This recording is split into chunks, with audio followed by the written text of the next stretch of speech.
Ahora sí. Ok, buenas tardes, buenos días, bienvenidos un día más. Voy a hacer para los que se han incorporado a última hora, decirles que clases, nos quedan 3, son 3 miércoles. Hoy quiero dedicar una reflexión con ustedes a los escenarios de transición en el modelo de salud planetaria. Quiero reflexionar con ustedes y hacer un esbozo de elementos que pienso que son importantes que pensemos, porque cualquiera de nosotros en esta sala, ¿no? Si vamos a desarrollar proyectos o actividades vinculadas a la misión del curso, pienso que es importante tener esa atención plena, abierta a esos 4 escenarios para ese nuevo modelo de salud planetaria hacia el que vamos. La siguiente clase será con el profesor Longino Marín sobre las ODS y la responsabilidad social corporativa, vicerrector de la universidad, tiene una cátedra también de responsabilidad social corporativa y nos hablará también de esa mirada de la empresa o de la empresa que quiere tener valores o que quiere estar comprometida con el cambio.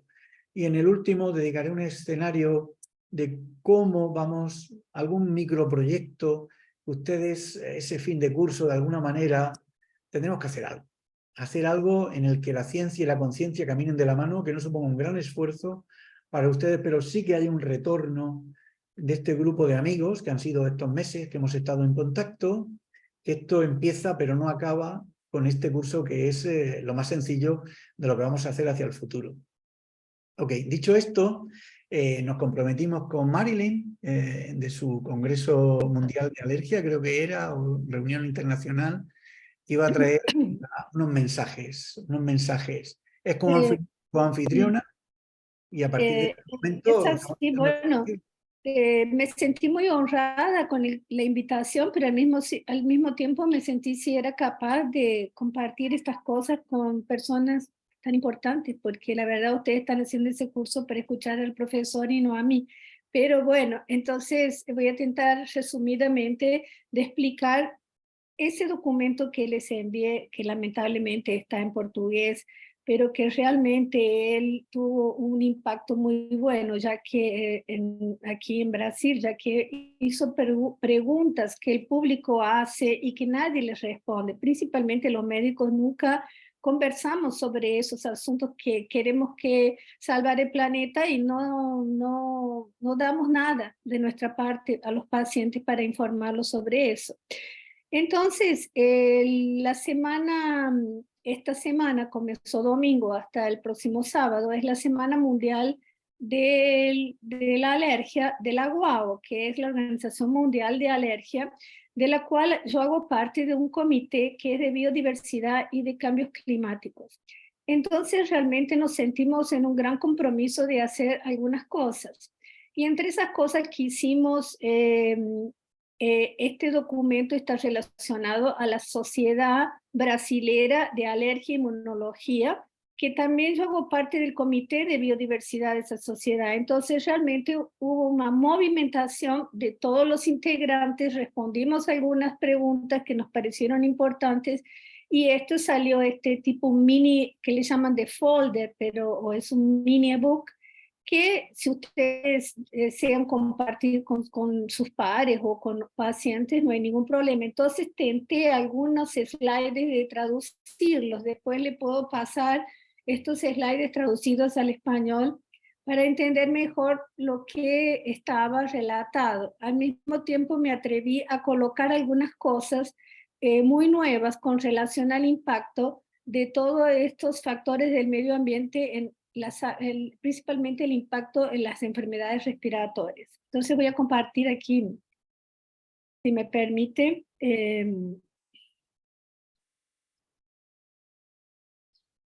esta es la capa del documento que yo les mandé, y este aquí es el logo de la Sociedad Brasilera de Alergia e Inmunología, que realmente se movió y mucho. Si ustedes entran en el Instagram, tanto mío como de la sociedad, van a ver también otras publicaciones que el bolsista que trabaja conmigo las hizo y que yo también les puedo compartir para que vean de qué manera estamos tentando que las personas entiendan lo que está pasando. Entonces, resumidamente, les coloco algunas cosas. A ver.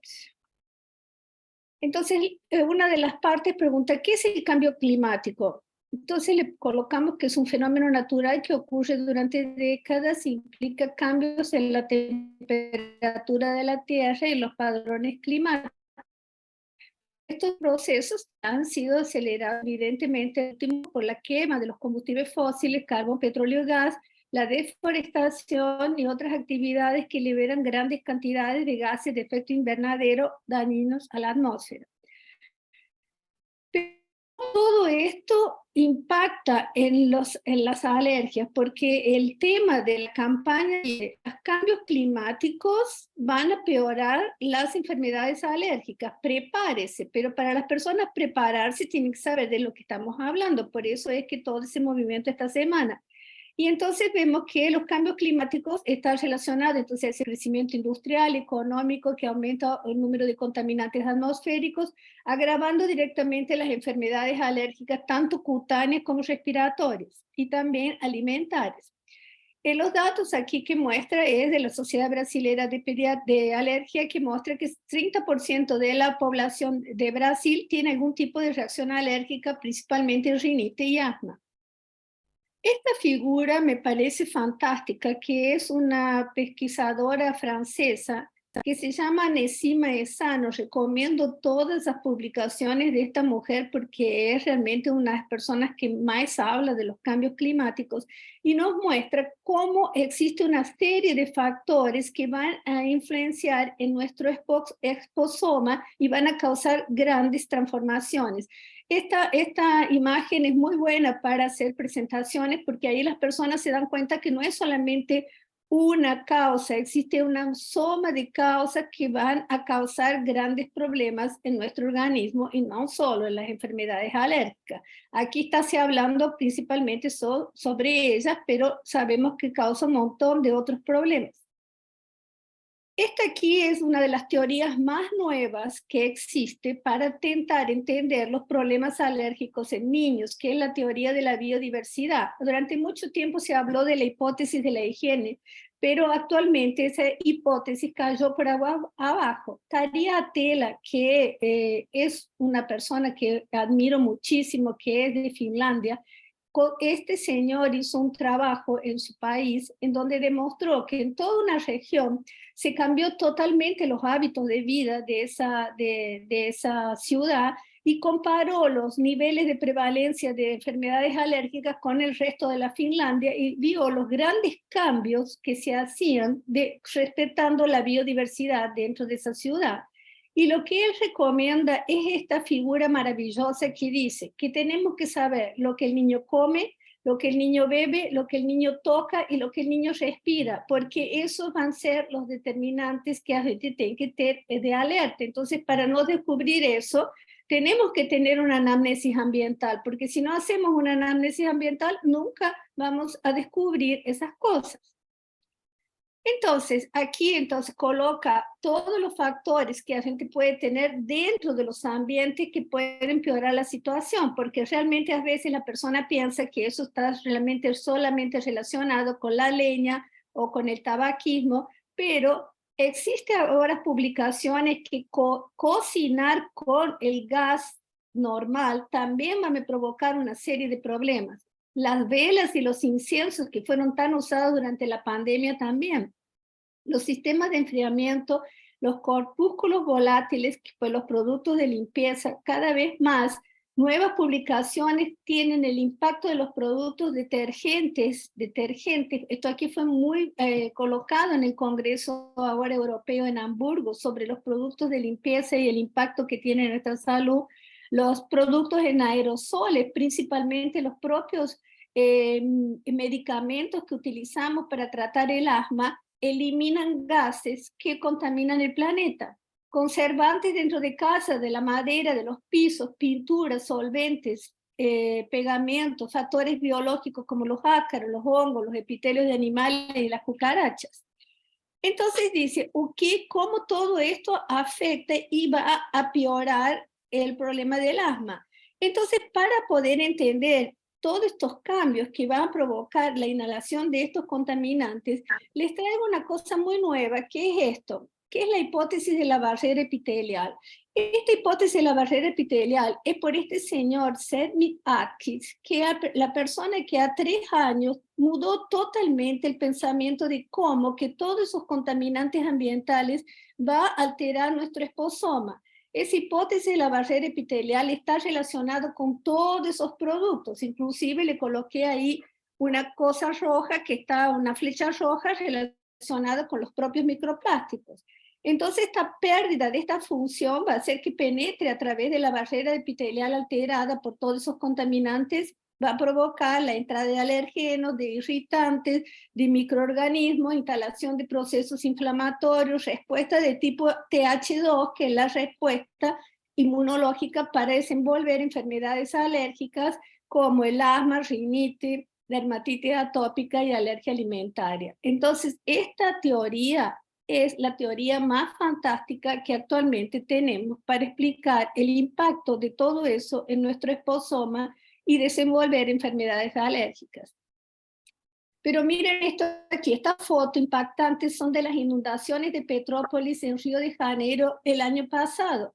Estas personas que tuvieron que salir de sus casas, en algún momento ellas van a volver a su casa, y esto es lo que el PDF enviado por el profesor nos muestra, que es la síndrome del edificio enfermo, porque estas casas que van a estar húmedas van a eliminar corpúsculos orgánicos volátiles que van a alterar un montón de nuestra salud, principalmente la respiratoria. Al mismo tiempo va a dejar todas las casas contaminadas de hongos, y todo esto va a provocar el desenvolvimiento de asma o rinitis alérgica en crianzas que ni siquiera estaban sensibilizadas anteriormente, y al mismo tiempo va a provocar todo esto una alteración de la microbiota.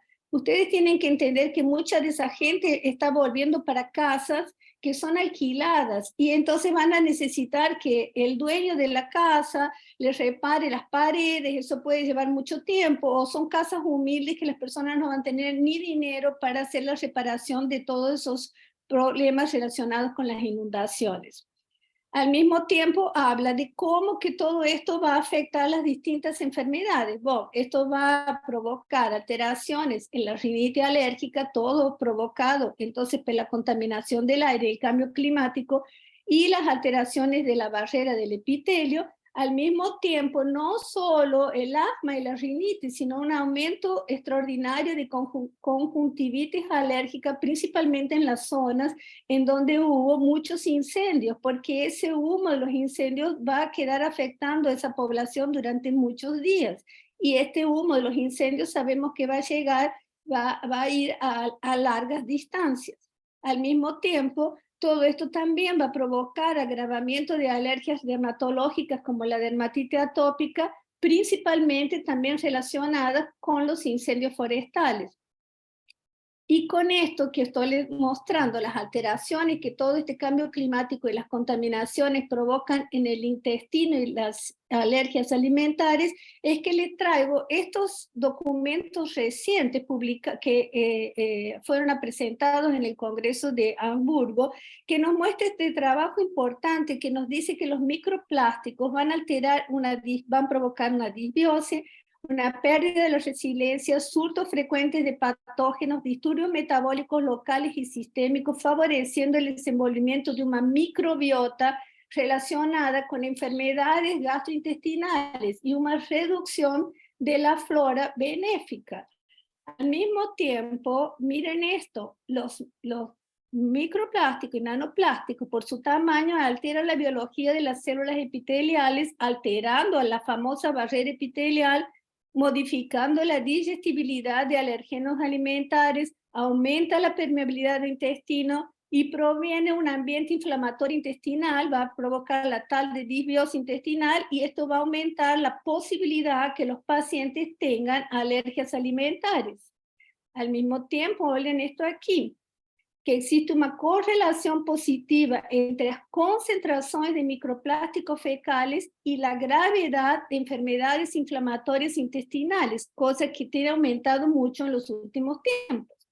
Al mismo tiempo, vemos que existe evidencia que los microplásticos sellan potencialmente obesogénicos y que ellos pueden participar en la enfermedad del hígado graso no alcohólico y al mismo tiempo alterar la microbiota y piorar la fibrosis hepática producida por esta enfermedad. Entonces, con todo esto, lo que le estoy mostrando, que no quise le traer más informaciones para no demorarme mucho, es todo lo que necesitamos trabajar en nuestro ambiente y educar a los pacientes y educar a nuestros colegas, porque la mayoría de ellos piensan que todo esto que nosotros estamos hablando es un poco como si nosotros viviéramos realmente en otro planeta. Ahora miren esto aquí, esta publicación de Taria Tela del año pasado, junto con Jean Busquet y Anton, que es un español muy famoso, habla que los doctores tienen que entender que lo que estaba tocando en su puerta es un nuevo paciente, que es el planeta Tierra, y que si no llevan en cuenta esto, y no podemos, debemos prevenir lo que no podemos curar. Ahora, si no tenemos en cuenta todo eso, el problema va a ser muy grave. Y tenemos que recordar siempre que respirar no es una elección. Nosotros necesitamos respirar para continuar viviendo. Entonces es eso.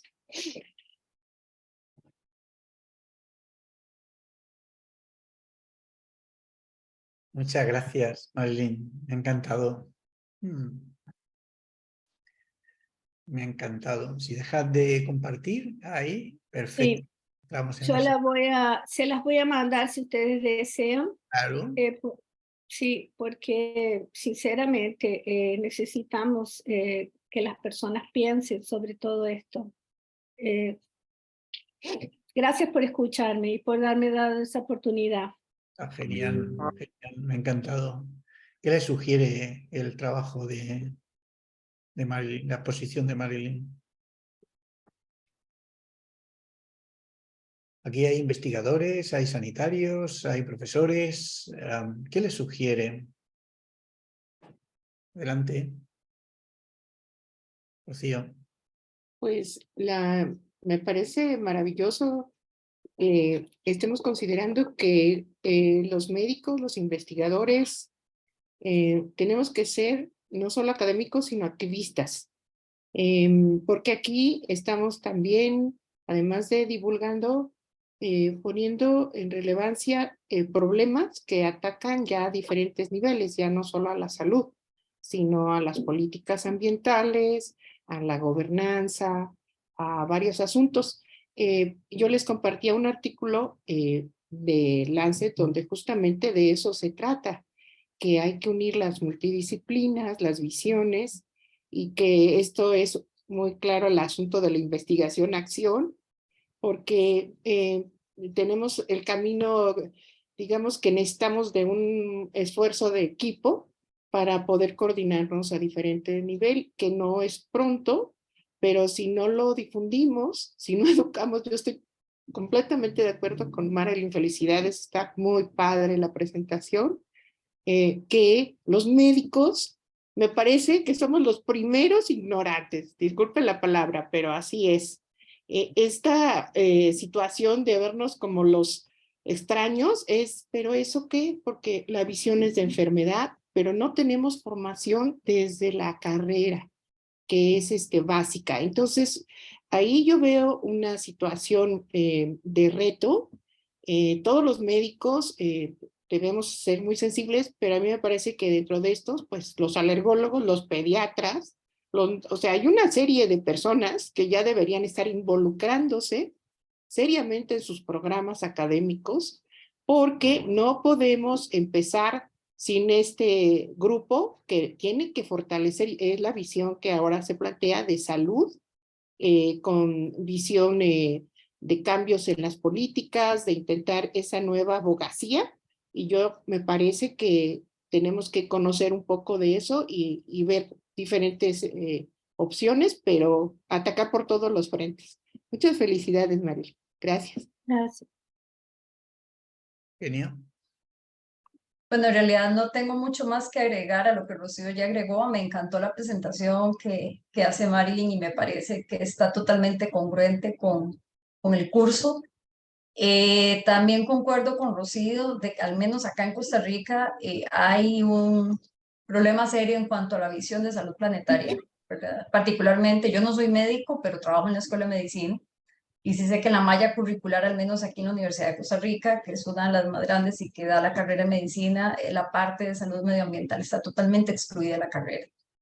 Entonces, es cierto lo que dice Marilyn, hay un paciente adicional muy importante que es el planeta, que los médicos y los profesionales en salud, porque yo soy microbióloga, pero la parte ambiental la he desarrollado a partir de que me gradué, no porque esté incluida tampoco en la carrera. Acá la carrera de microbiología va muy enfocada a salud clínica, ¿verdad? Entonces, siempre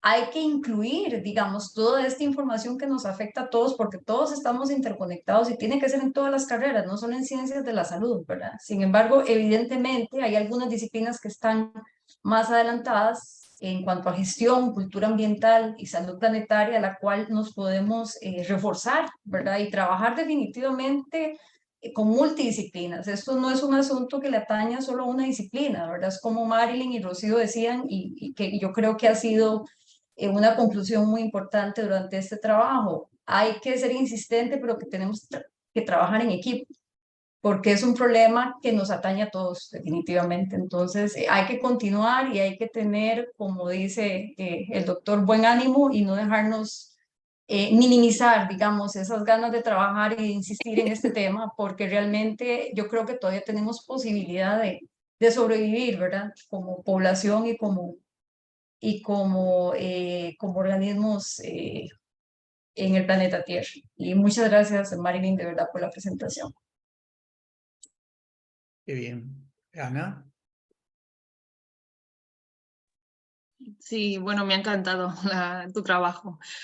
Sí, yo quería comentar que los médicos tenemos un déficit en esta formación, claramente. Cuando estudiamos la carrera esto ni se toca y a lo largo de nuestros años que nos seguimos formando, a pesar de que nos enfrentamos a estos pacientes y a que muchas cosas no desconocemos, ¿vale? La formación que recibimos o que vamos haciendo, no está en esta línea la que tenemos tan accesible, suele estar más accesible, muy guiada muchas veces por la industria farmacéutica, los congresos a los que vamos, está muy influenciada con esto y yo creo que esto, pues hay poco interés, ¿no? que lo conozcamos. Entonces, pues claramente tenemos una responsabilidad los médicos de formarnos en esto, de formar a los compañeros y de, pues eso, de seguir esta línea. Vosotros como investigadores, pero los médicos seguir esa línea. Y bueno, pues eso quería comentar. Claro que sí. Claro que sí. Bueno, quiero deciros que para el año que viene los estudiantes de medicina les he propuesto dos acciones de innovación docente y una, fíjese qué simple que es, pero es la primera vez que nuestros estudiantes de medicina cogerán un autobús para visitar una zona contaminada y tener un baño de realismo ahí, ¡buf! Un shock de ver cómo impacta el entorno, ¿no? en la salud de los niños para comprender las vías de exposición. Y estoy hablando de personas que van a ser futuros médicos, ¿no? Pienso que es un ejercicio importante y el otro es un taller de sensores, de sensorización de la vida.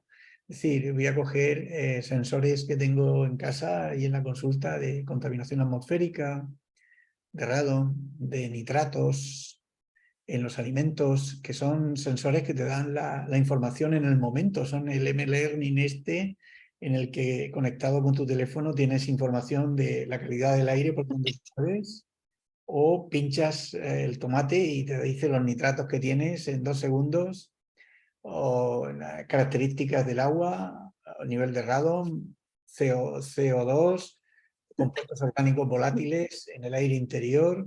Y voy a hacer un taller de sensores para que entiendan que vamos hacia una sensorización de la vida. Necesitamos mejorar las competencias y las capacidades. Ustedes que son más jóvenes, seguro que van a disfrutar este área mucho y van a ver cómo las facultades de las ciencias van a ser híbridas.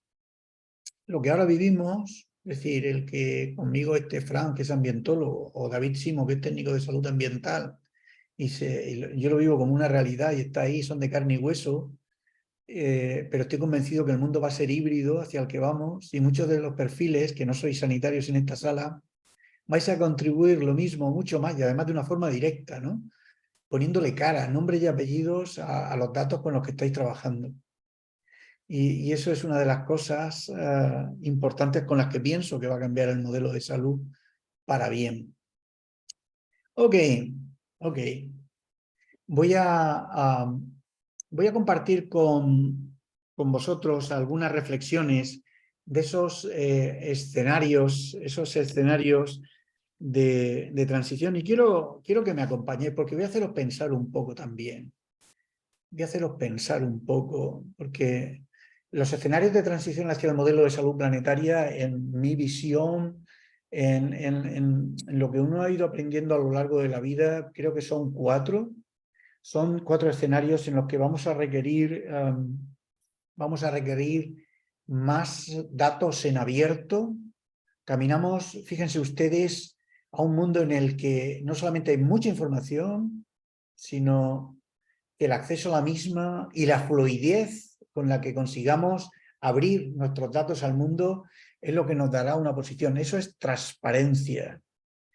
Necesitamos más transparencia, porque hablamos mucho, pero lo que necesitamos es abrir todas las fuentes de información para que esto nos permita ir tomando buenas decisiones. Vamos a necesitar más datos en abierto, más transparencia. Vamos a necesitar también un modelo de salud con más soberanía. Eso va a requerir un ejercicio de democracia importante, además una democracia que tome decisiones de eficacia. Porque claro, el despotismo ilustrado en el que vivimos, todas las naciones, a distintos niveles, pero es cierto que la transición de modelo, ese modelo de prestación de servicios, ya no sirve,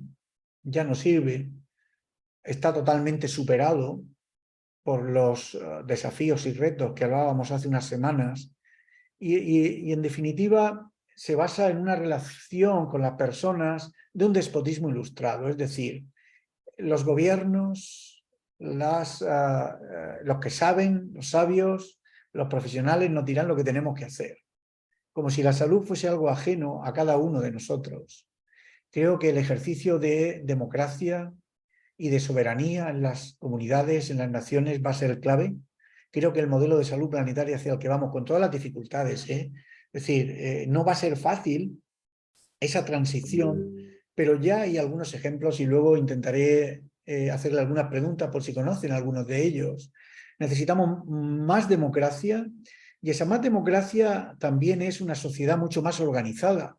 Es decir, los colectivos verdes, ambientales, de afectados de enfermedades, necesitamos que vayan haciendo esas comunidades, volcando hacia ese paradigma en el que nos movemos nosotros, el de la prevención, algunos o muchos de sus esfuerzos.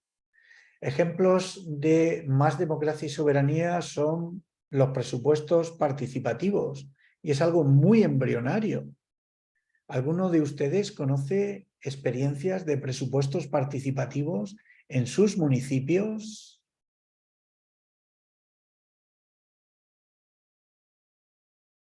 Realmente, por ejemplo, existen orzamentos participativos en los municipios de Brasil, pero normalmente las personas son medias que compradas antes de la votación, y entonces le van y le dan una cesta básica para que voten determinadas cosas que a veces no son las cosas más importantes. El problema, volvemos a caer siempre que el problema es de educación, porque las personas pierden una oportunidad enorme de solucionar sus problemas. No sé lo que piensa Elida, porque de repente ella tiene otra experiencia de Río de Janeiro, pero aquí en mi municipio, que podría haber grandes cambios, no hay. Vamos a plantear los escenarios y ahora después volveremos a esos presupuestos participativos y dedicaremos un esfuerzo en nuestro papel como científicos para influir en esas decisiones. Necesitamos más transparencia, más datos en abierto. Caminamos hacia una sociedad en la que la fluidez de la información va a ser clave. Va a ser tan importante esa transparencia que en las publicaciones que hagamos en el futuro, y es un consejo que le doy a todos ustedes, es que acompañen la base de datos. La base de datos les aconsejo que la entreguen limpia, con anónimos el acceso a la información personal, pero una base de datos y además dejarla disponible para que otros puedan usarla y aumentar toda la información. Más datos en abierto, más democracia. Necesitamos generar modelos de bienestar y de calidad de vida distintos a los que hemos conocido hasta ahora, en el que ponemos el foco muy al final y quizás en lugar de esperar a comprarle una silla de ruedas a un anciano, habrá que pensar en proporcionarle una bicicleta eléctrica 20 años antes, sin necesidad de esperar a que esté en la silla de ruedas para entonces hacer el expendio económico, voy a decirlo así, y esto nos ayudará a ganar eficiencia como modelo. Y un apartado, el cuarto, que es el de equidad, porque claro, más transparencia, más fluidez, datos en abierto, más democracia, es más participación, más ese nuevo modelo de bienestar centrado en la calidad de vida de las personas, requiere algo que es esencial, que es la equidad, porque todos, el garantizar el acceso a las mejores decisiones, ese va a ser clave para las naciones. Es decir, para que un modelo de salud planetaria funcione, tiene que ser capaz, es decir, queremos que el ciudadano tome las mejores decisiones, pero tendremos que hacerlo en un marco que puedan optar por ellas, empujar esas decisiones. En esos 4 pilares pienso que se va a mover todo lo que nosotros hagamos. Al final, ¿en qué se traduce esto como profesionales?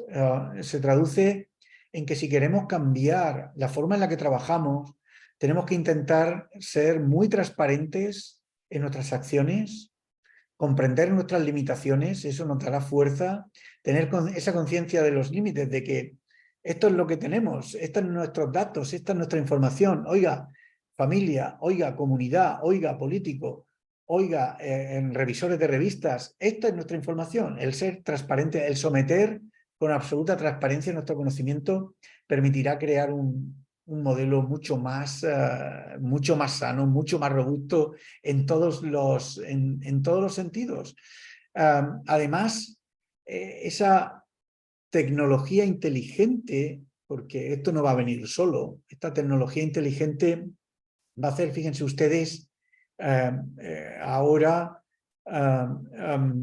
las empresas, algunas empresas compiten por los accidentes laborales, incluso tienen paneles y dicen, tenemos 0 accidentes laborales.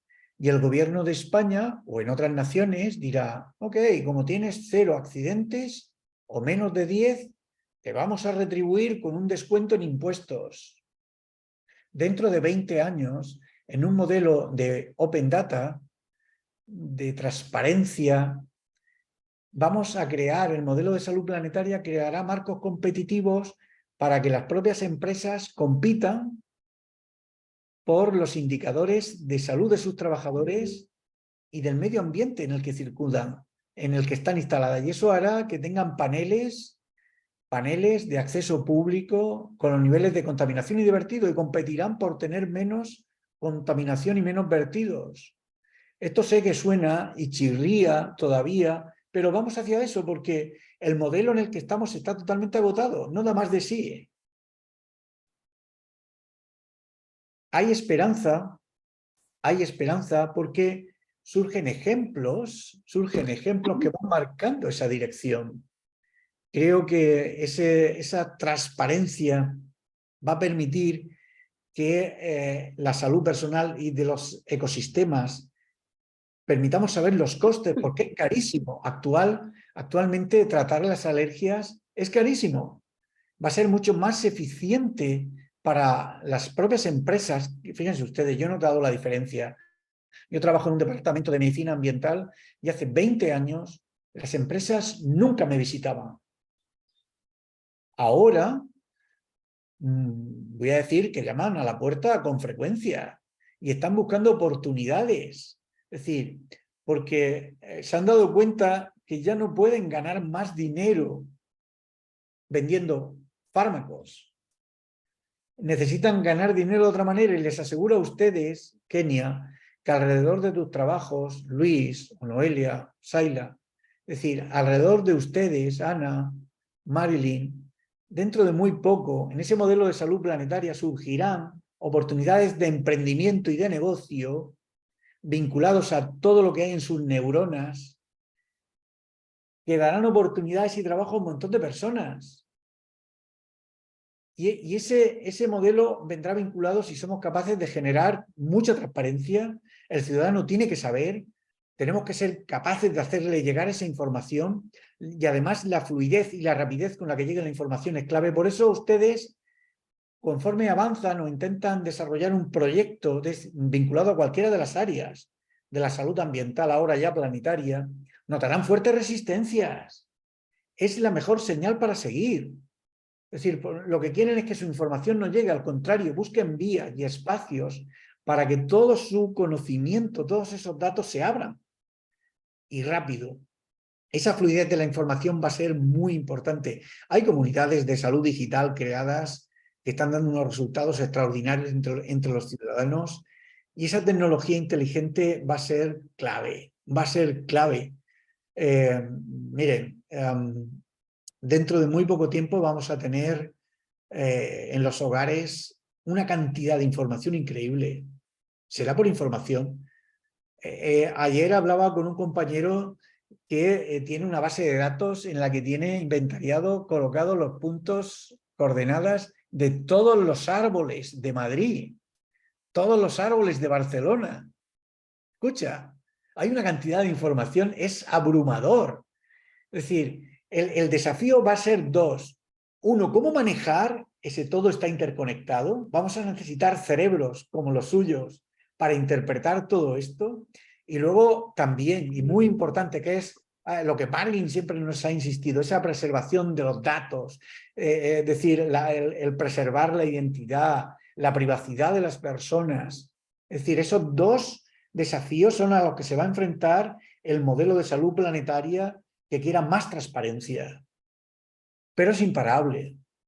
Y tenemos que trabajar fuertemente en cada uno de nuestros proyectos, de nuestros papers, dedicar aspectos al open data, a la transparencia. Y eso es el cambio interior. Y ese va a ser un elemento fundamental.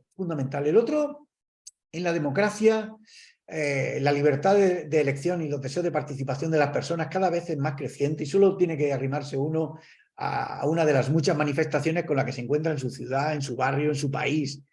Y la más democracia es participación, y la participación es acercar los modelos a las personas. Por eso estoy convencido que en el planeta Tierra los modelos de salud planetaria serán muy locales y además tan locales que podrán definir incluso el propio concepto de salud para ellos y sus prioridades. Y unos dirán que el agua es un problema y otros quizás no tanto.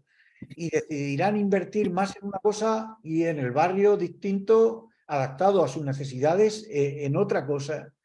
Es decir, esa más democracia es perder el miedo a la participación de las personas. Llevamos décadas haciendo un despotismo ilustrado con las familias, con las comunidades, diciéndole el grado de salud que tienen que tener. Y ese cambio es importantísimo. Esto va a pivotar alrededor de consultas de participación a los ciudadanos. Es decir, ¿cuántas veces con la tecnología que hoy tenemos, por qué no se hacen más referéndum? ¿Por qué en una comunidad tan pequeña como la que yo vivo, con 1,5 millones de personas, por qué con el acceso a la tecnología que hoy tenemos ya, por qué no se hacen más referéndum? Suiza, que es un país en el que hacen multitud de referéndum a lo largo del año, tiene elementos de sabia democracia. Es decir, y el perder miedo a la participación de las personas va a ser clave para generar esos escenarios de transición. También habrá que crear estructuras cuando toda nuestra gobernanza de salud, de ambiente, está pensada para los próximos 4 años nada más, pues ocurre lo que estamos viendo también. Y tenemos modelos, ya lo hablamos hace unas semanas, de antiguas o viejas universidades, incluso la Iglesia con todas las reservas, ¿no? Que son estructuras creadas pensando en el tiempo profundo, en aquellos determinantes de la salud planetaria que hablábamos hace algunas semanas. Por eso, el que ustedes en todos sus proyectos desarrollen modelos de democracia, que hagan participar de forma activa no solamente a sus colaboradores, sino a los propios destinatarios, el tener canales de información para tener un retorno de lo que ellos piensan, cuáles son sus preferencias, sus deseos, es importantísimo. Habrá que crear estructuras híbridas, que fíjate, estructuras en las que en ese modelo de salud planetaria, miren, en el área de salud en la que yo trabajo hay un hospital de referencia, un montón de centros de salud y hay en el bosque este que tenemos incorporado a la cartera de servicios, hay un hospital de fauna que depende de otra consejería totalmente distinta. En el modelo de salud planetaria, esas nuevas estructuras integrarán todas estas estructuras de trabajo, porque proteger la fauna o las aves accidentadas en los cables, es decir, ese hospital de animales formará parte de la misma estructura y tendrá el mismo gerente que el hospital del Homo sapiens. En ese modelo de salud global, planetaria, esas nuevas estructuras harán que ustedes, todos nosotros, trabajemos muy cerca. El mundo va a ser híbrido y eso va a ser una respuesta de participación, de sabia democracia. Y además con una mirada muy global, desde lo local, esa sensación de aldea planetaria en el que todos contribuimos de alguna manera aportando las mejores soluciones. Ese va a ser un elemento esencial. Ese nuevo modelo de bienestar, fíjense ustedes, en todas nuestras naciones y reaccionario a todo ello también, hemos cambiado el concepto de familia. Fíjense, el concepto de familia de individuos ahora son niños y niñas, la perspectiva de género, ahora son familias uniparentales, familias, ese concepto de familia se ha transformado, hemos hecho importantes transformaciones que han venido acompañadas de un envejecimiento también y en el que con el modelo clásico no llegamos, porque el tratar con stent todos los infartos, el tratar con cirugías ultra avanzadas y tal, además de costosísimo, deja muchas secuelas, mucha morbilidad asociada y estoy convencido que el modelo ese nuevo modelo de bienestar estará centrado en el barrio, estará centrado en crear comunidades, estará centrado en ese ejemplo que he dicho antes, en el que a los ancianos no esperaremos para que los gobiernos les regalen una silla de ruedas, sino que los propios gobiernos promoverán que tengan una bicicleta, aunque sea eléctrica, para que puedan pedalear algo antes de quedarse anquilosados. Además, en ese nuevo modelo de bienestar, como habrá tanta sensorización por los otros escenarios, es decir, todos nosotros tendremos en el hogar, cuando vayamos a tirar la basura o alguien venga a recogerla, ya estará pesada, catalogada, y sabrán todos los meses si usted se ha pasado o no de la basura y le vamos a subir el recibo y le vamos a penalizar. En este nuevo modelo, en este nuevo escenario, fumar va a ser legal, pero va a ser muy caro. Contaminar va a ser legal, pero va a ser muy caro. En ese nuevo modelo, la enfermedad va a ser un fenómeno raro. Por eso, en ese nuevo escenario hacia el que vamos, estoy convencido que los hospitales van a ser muy pequeños, extremadamente tecnológicos, muy sofisticados, con una tecnología increíble que va a ir evolucionando en los próximos años, pero muy pequeños. La salud se va a desarrollar en muchos más escenarios. Lo que hasta ahora es el Hospitalia, ese hospedaje de visita, de tránsito, va a contribuir en el futuro de salud planetaria muy poco en la salud, porque la enfermedad se va a considerar como un fenómeno extraño. Entiéndase bien esto, ¿eh? Es decir, no estoy diciendo que no vaya a haber hospitales, al contrario, va a haber hospitales, pero más pequeños, extremadamente sofisticados, con una tecnología muy avanzada, y trataremos la enfermedad mucho antes, porque cuando hablábamos hace unas semanas de esos escenarios en los cuales nos anticipamos al desarrollo de la enfermedad. El grueso de nuestro trabajo, de muchos de los profesionales de salud, van a ser asesores de salud. La enfermedad se va a considerar como un fenómeno raro o extraño, que la vamos a tratar muy bien, con una tecnología muy sofisticada, pero nos vamos a anticipar porque gran parte de las tareas van a estar antes. Cuando digo tareas me refiero a empresa, a emprendimiento, a biomonitorización, marcadores de efectos, de exposición. Ahí es donde vamos a poner el esfuerzo en la salud. Y será a pesar de nosotros. Y el modelo de negocio rotará, ya está rotando, yo ya lo estoy notando. El modelo de negocio va a rotar alrededor de ese concepto. Y el de equidad, fíjense ustedes, necesitamos empujar las mejores decisiones. Es decir, porque aunque fumar sea una elección libre, tenemos que trabajar porque contaminar sea algo muy caro y una mala elección para el ciudadano. Y en eso rotarán los impuestos, y en eso rotarán nuestras pensiones, y en eso rotarán los incentivos empresariales, los incentivos laborales. Es decir, contaminar va a salir extremadamente caro en este nuevo modelo de salud planetaria, y al revés. Es decir, las ventajas que se van a ir obteniendo por el desarrollo de un modelo de salud planetaria.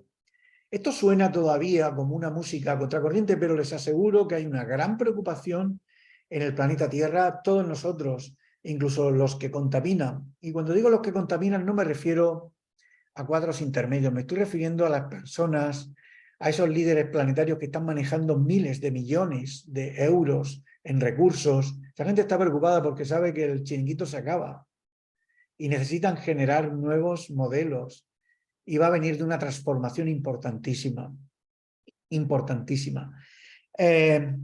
Hace unos días, paseando con otro amigo, estaba reflexionando en algo, hay algo a lo que la comunidad internacional está prestando atención, que son las ciudades, las llaman 15 minutos, las ciudades de los 15 minutos.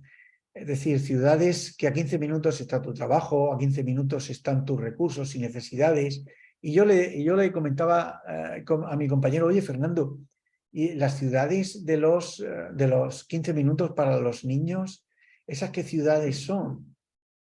¿Qué ciudades son las ciudades? ¿Qué necesidades tienen los niños y las niñas para vivir en un entorno urbano amable? ¿Cuáles serían las características de ese entorno? ¿Cómo podríamos definir cuáles serían los indicadores de una ciudad de los 15 minutos para los niños y las niñas? ¿Qué tendrían que tener? Esos son los 4 escenarios. Voy a compartir el capítulo con ustedes. Es el tercer capítulo, es un capítulo de reflexión, tiene unas pequeñas tareas al final. Y ahora quiero abrir el debate con ustedes. Élida había levantado la mano ahí cuando estábamos hablando de los presupuestos participativos, y lo vamos a abrir al debate de todos ustedes, porque si somos capaces de trabajar con más transparencia, más democracia, cómo plantear ese nuevo modelo de bienestar en la ciudadanía y cómo hacerlo con más equidad. ¿Cómo podemos garantizar que ese acceso sea en equidad para toda la población? Todas las personas no van a tener el mismo acceso, pero ¿cómo podemos garantizar las elecciones saludables para las personas? Ok, Élida. Boa tarde. Então, respondendo a Marilyn, que perguntou a minha percepção da questão da participação social aqui no Brasil, né?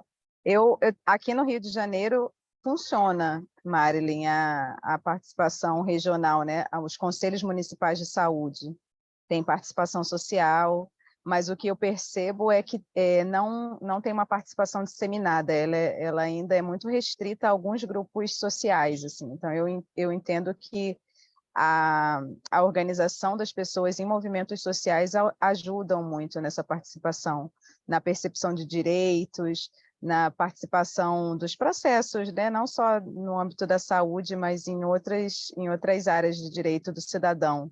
E aqui, de fato, a nossa realidade aqui no Brasil, a gente não tem uma educação cidadã, né? Uma educação que forme as pessoas para conhecer os seus próprios direitos. Então, é muito comum que as pessoas não saibam dos direitos que têm, dos aparelhos, né? Como o Conselho municipal de saúde, a maior parte dos cidadãos não sabem nem da existência dos conselhos. Então, eu vejo que um caminho assim, para o exercício da cidadania, né, como você trouxe, é importante a gente ter essa formação social, né, de organização social, para que as pessoas saibam dos seus direitos e atuem, né? E aqui, de fato, é bastante precária essa percepção assim, de direitos. Ujú. ¿Y conoces alguna experiencia de presupuestos participativos, además de los consejos de salud, esas estructuras de barrio, alguna concreta, alguna experiencia concreta de presupuestos participativos de éxito que pienses tú ha sido útil para la ciudad, la ciudadanía? Aqui no Brasil, a gente tem um movimento social que eu acho que talvez seja o maior assim, de êxito, que é o movimento por moradia, que chama aqui a sigla MST, Movimento dos Sem Terras.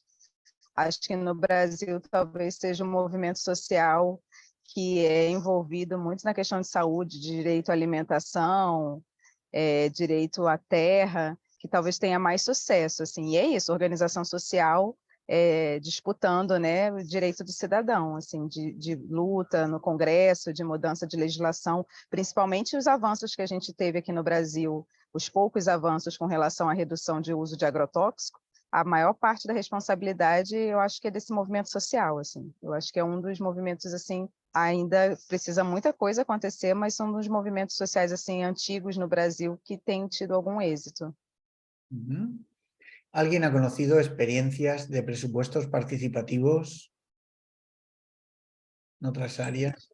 Mira, yo le voy a contar Kenia decía, ¿sí? Sí, no, realmente lo que dice la compañera es cierto, uno lo desconoce. Ahora revisando me di cuenta que en Costa Rica sí hay experiencias de presupuestos participativos en uno de los 83 cantones en todo el país, que es el cantón de Acosta, que es de San José, digamos, es una zona alejada, pero sí existe.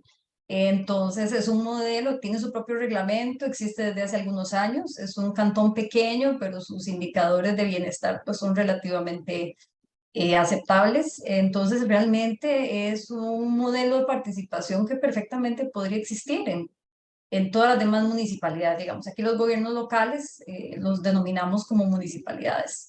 Pero sí existe, y me di cuenta a partir de esa consulta que usted está haciendo, por mi propio desconocimiento, no sabía que existía en Costa Rica una experiencia de este tipo.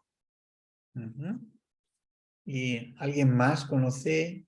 Ana, Isabel, Noelia. En mi barrio, en los presupuestos participativos son muy comunes y supone dedicar un apartado del presupuesto en el que los vecinos votan y eligen entre las propuestas que presentan la que quieren hacer, ¿no? Y eso, por ejemplo, en mi barrio se construyó un carril bici y fue una propuesta de iniciativa de participación ciudadana. Fueron los vecinos los que eligieron esa propuesta para que se hiciera. Es decir, ¿qué significa? Que necesitamos buscar escenarios, ya hay ejemplos que la democracia quiere, es decir, la ciudadanía quiere participar y son capaces de afectar a un porcentaje todavía pequeño de los presupuestos del municipio, pero es un presupuesto real que entra dentro de las arcas públicas, que hay una partida destinada exclusivamente a esto, en el que te puedes encontrar que unos vecinos deciden construir un parque y otros a lo mejor deciden poner, yo qué sé, un juego de bolos, no sé. Pero esa democracia, esa necesidad de abrir espacios a la participación, ya existen estos modelos que me parecen buenos. Creo que en sus municipios pues podrían ser bienvenidos algunas iniciativas, porque eso, cuando hablemos la semana que viene de las ODS, de esa ODS 17, ¿no? Que son los grupos, las relaciones, la interacción, pues claro, ustedes como científicos quizás lo ven difícil, pero con las asociaciones de esa comunidad a lo mejor les resulta más fácil porque son sus votos. Creo que tenemos que trabajar por esa sabia democracia y además con una mirada muy local. Con frecuencia, médicos, científicos de la salud y el ambiente adoptan una mirada tan global, tan general, que nos perdemos en la inconsistencia del universo. cuando en verdad la transformación será más local y tienen que vivir como un milagro cualquier pequeño logro. Eso es importante porque si no, en la primera curva ustedes se bajarán del barco, porque esto es un camino para un recorrido de corredores de fondo. Ok, Rocío. Estaba recordando que sí, en mi zona sí hay un presupuesto colaborativo, pero que efectivamente se utiliza a los vecinos como para mejoras de las calles, cosas de ese tipo. Pero también yo creo que ahí podemos participar porque tanto ahí como en la zona rural donde yo trabajo, el problema es la falta de conocimiento y la percepción de los problemas, por ejemplo, ambientales o de otro tipo. Entonces, hay personas incluso que quieren quitar los árboles porque les parece que levantan la banqueta, que tiran muchas hojas. Eso es muy común aquí en la ciudad. De hecho, hay quien tiene que defender los árboles es las zonas de las alcaldías, pero es la percepción que hay de que para qué sirven. Entonces, creo que ahí también tiene mucho que ver la comunicación y que tal vez es cierto, o sea, esforzarse en la comunicación pequeña, local, ir poniendo foco en por qué es importante en un momento dado, si viene uno de esos procesos de participación, arbolar, favorecer ciertas cosas que son importantes, que se perciban como algo bueno para la salud, para el bienestar, y nos falta mucha conciencia, siento. Sí. ¿Algún comentario más?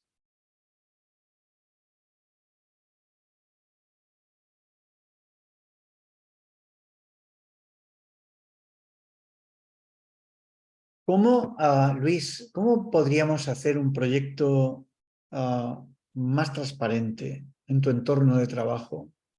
¿Cómo podríamos aumentar la transparencia? Bueno, justamente nosotros siempre cuando entregamos los resultados, incluso eh,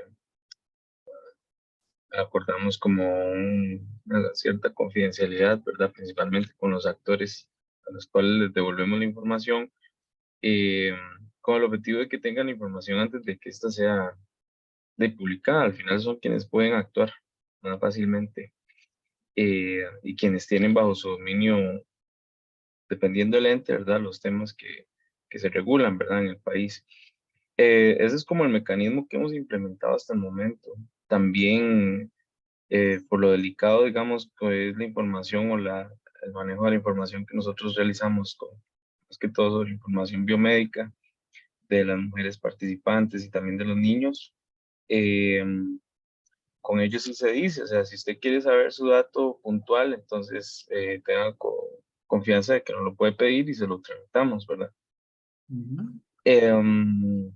Y creo que son como esos acuerdos de confidencialidad entre los recolectores de información y quienes solicitan la información, ¿verdad? Ujú. Ujú. ¿Cómo podemos hacer más transparente nuestro trabajo? A ver, genial. Sí, aunado a lo que dice Luis, en realidad también hay que ver que dentro de la espera de las universidades, ¿verdad? Que trabajamos generando publicaciones, también hay vías para poder realizar divulgación por parte de oficinas de comunicación locales o con la prensa.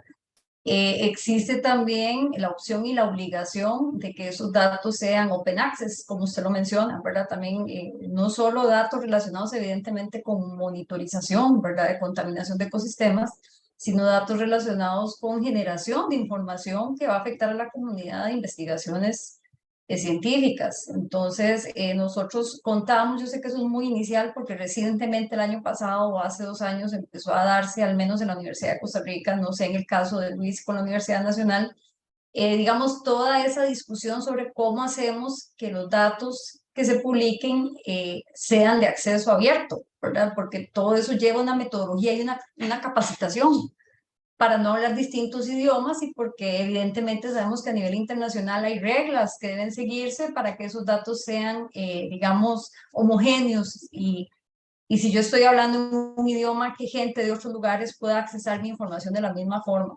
Entonces contamos inicialmente, digamos, contamos con repositorios de acceso abierto, ¿verdad? Que tal vez no son los más adecuados en este momento, pero sí son una herramienta que nos permite subir la información ahí y que cualquier persona interesada pueda accesar esa información. Pero evidentemente es toda una discusión en donde sabemos que, por ejemplo, en Europa existe ya legislación y que están mucho más adelantados en el caso de Open Access, ¿verdad? O manejo de datos abiertos a nivel académico al menos, y acá en Costa Rica pues vamos, espero también por ese camino y que avancemos en los próximos años. Eso era como para aportar también a lo que Luis estaba comentando. Y yo quisiera añadir otra cosita, digamos, lo complicado en esto es lo retrospectivo, ¿verdad? Porque ahorita, al menos Kenia y yo, que estamos en el marco de un financiamiento ahí, sí nos piden que publiquemos esta información y que haya acceso a las bases de datos que utilizamos y, bueno, todos los acuerdos, pero porque Estados Unidos lo pide, ¿verdad? Por el NIH. Pero con todo lo que es información antes del 2022, prácticamente la duda es, esa información se podría publicar o no, a pesar de que a las personas a las cuales les aplicamos el consentimiento informado en su momento, no estaba, digamos, dentro de los puntos, ¿verdad? Cuando ellos firmaron. Entonces, ¿qué tanto se podría, digamos, como entrar en conflicto con aspectos de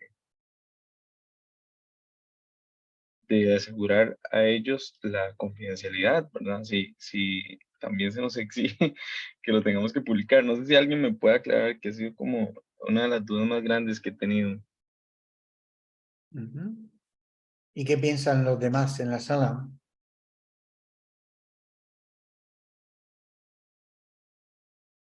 Yo creo que yo le puedo contestar algo a Luis, perdón.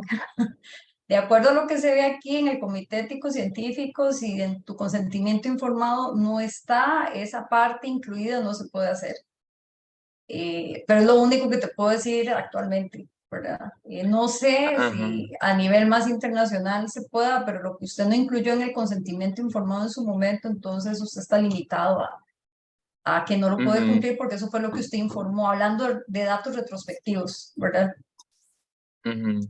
Pero digamos, y en el caso, por ejemplo, de los estudios longitudinales, porque entonces, si hay un punto en el que ya el consentimiento informado permite esa divulgación de la información, pero antes de esa fecha, ¿no? ¿Qué se tiene que compartir? Digamos, entonces, para concluir o para sintetizar con lo que me indica Kenia, entonces, no, ¿verdad? Bueno, no de No se acuerdo a lo que podría. se ve al menos aquí en el SEC, ¿verdad? Que tienen que tener Ujú, un SEC también en la Universidad Nacional y hay uno en el ujú, Ministerio de Salud. Entonces, eso es lo que sé en el caso de...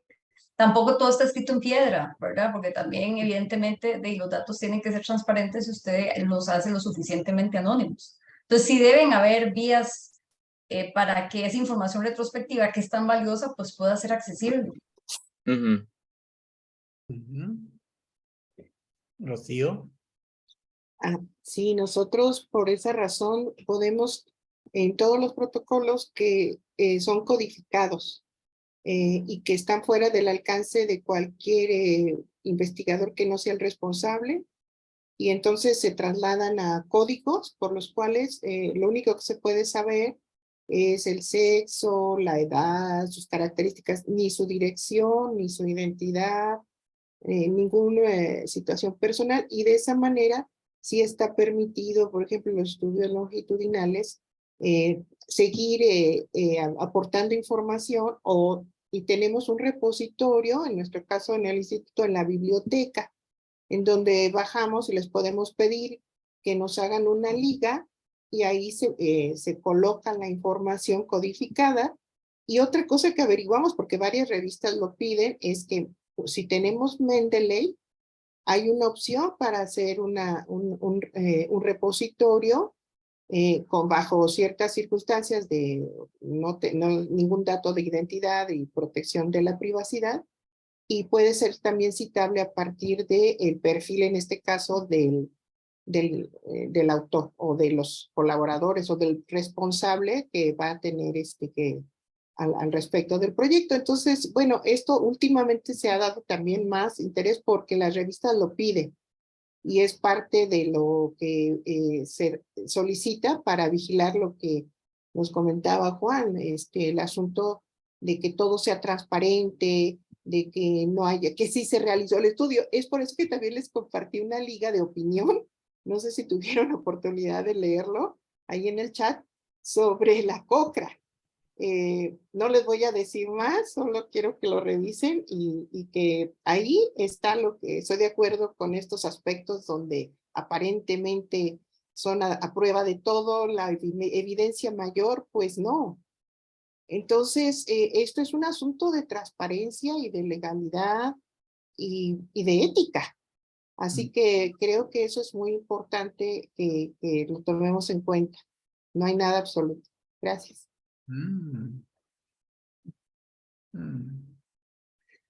Estamos pensando en la transparencia en nuestros trabajos, esas personas, la privacidad, los datos, pero también hay una cultura de transparencia, Luis, en la forma en la que trabajamos, ¿no? Con nuestros compañeros, como organización, como modelo, que también es importante. Yo creo que en el fondo subyace algo clave, ¿no? La necesidad, fíjense, una de las cosas,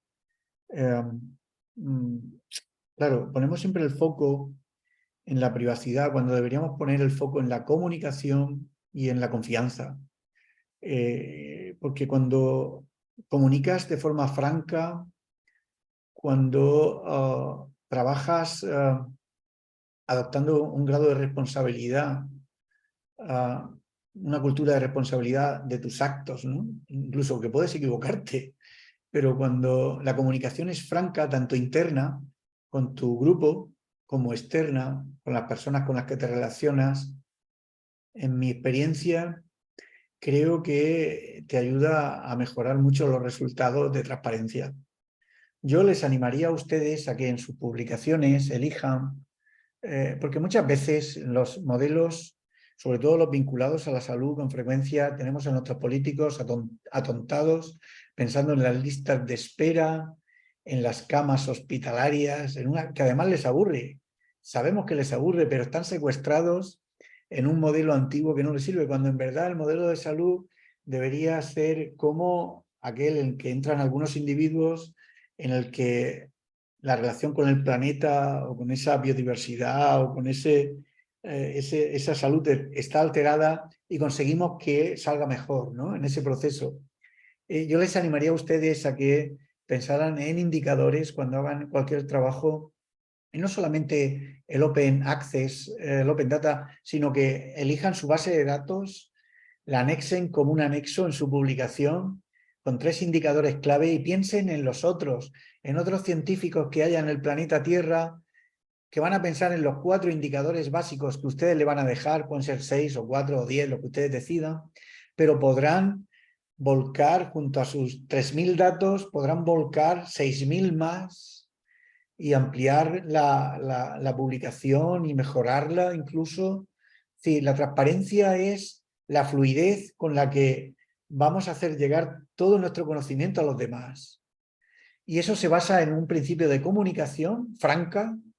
Es decir, es muy difícil tener una buena política de transparencia solamente con lo legal, porque lo legal se presupone.